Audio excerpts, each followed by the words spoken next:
Salam anak-anak kelas 5, puji Tuhan, hari ini kita kembali bertemu dalam pembelajaran agama Kristen pada materi yang akan kita pelajari bersama-sama, yaitu berubah menjadi baru. Namun sebelumnya, mari kita bersama-sama berdoa terlebih dahulu, minta pimpinan Tuhan supaya pelajaran hari ini diberkati oleh Tuhan. Mari kita berdoa. Bapa di surga, kami bersyukur kepadamu untuk hari ini kami akan mulai pelajaran.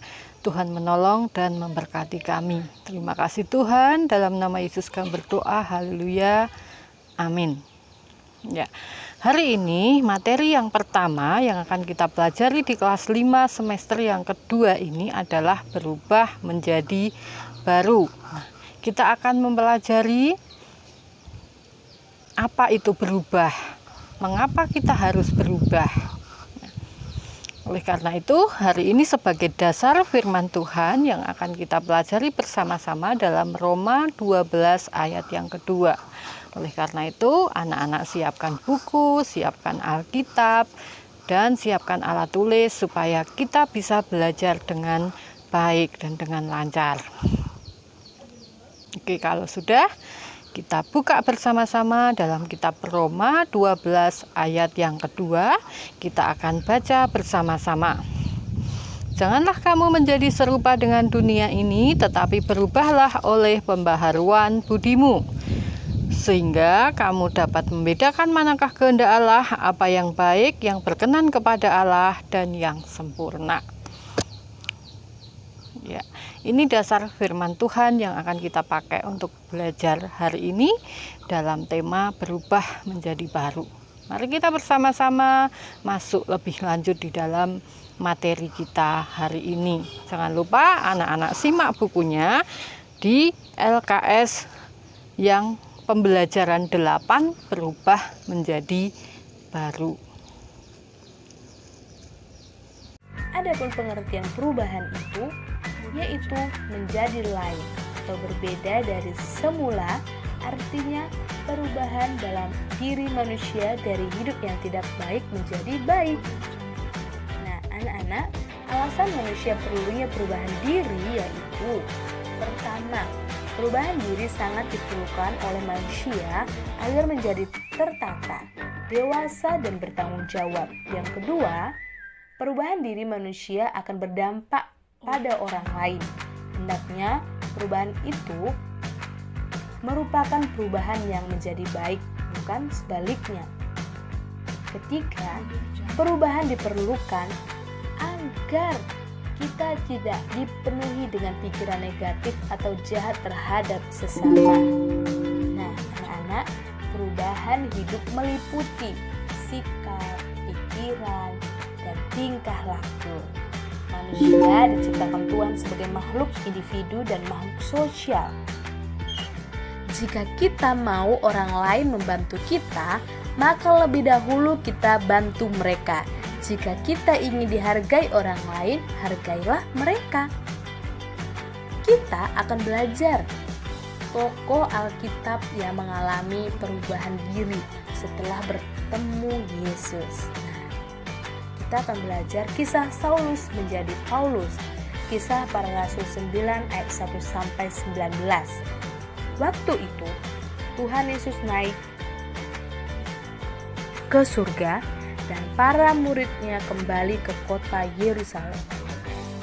Tapi ada orang jahat, dia tidak suka orang Kristen, namanya adalah Saulus. Dia tidak percaya Tuhan Yesus. Saulus ingin mencari dan menangkap semua orang Kristen laki-laki dan perempuan. Suatu hari ketika Saulus pergi ke kota Damsyik, ada sinar terang muncul dan ia rebah ke tanah. Ada suara bertanya, "Saulus, Saulus, mengapa engkau menganiaya aku?" Lalu Saulus menjawab, "Siapakah engkau, Tuhan?"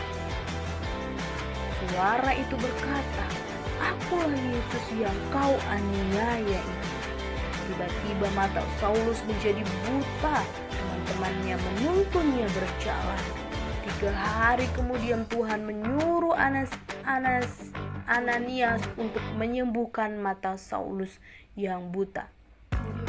Ananias menumpangkan tangannya ke Saulus dan berdoa agar dapat melihat lagi. Lalu ada selaput yang jatuh dari matanya dan Saulus dapat melihat lagi. Kemudian Ananias membaptis Saulus dan makan agar kekuatannya pulih. Saulus tinggal bersama murid-murid Tuhan Yesus untuk berdoa dan belajar firman Tuhan. Akhirnya Saulus menjadi percaya kepada Tuhan Yesus dan namanya diganti menjadi Paulus.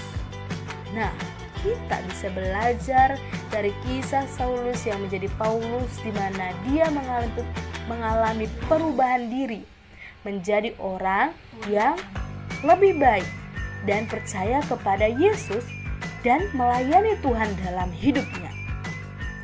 Perubahan tidak akan terjadi bila tidak ada kemauan yang sungguh-sungguh dari orang tersebut. Kemauan untuk merubah sikap, hati, pikiran, dan perbuatan dari yang tidak baik menjadi baik. Seorang yang sudah berubah menjadi baru dijadikan ciptaan baru. Sebagai ciptaan baru harus bisa meninggalkan hidup lama, hidup yang dikuasai oleh dosa. Milikilah komitmen perubahan diri itu, anak-anak. Nah, setelah kita belajar dari kisah Saulus yang mengalami perubahan diri dalam hidupnya menjadi seorang yang percaya kepada Tuhan, kita akan memasuki kesimpulan dari pembelajaran kita. Perubahan menjadi sebuah kebutuhan bagi setiap orang agar menjadi lebih baik. Hal itu ditandai dengan perubahan pikiran, kata-kata, sikap, dan perbuatan yang semakin sesuai dengan kehendak Tuhan. Tuhan menolong dan memberi kesempatan kepada kita untuk berubah dan menjadi manusia yang baru.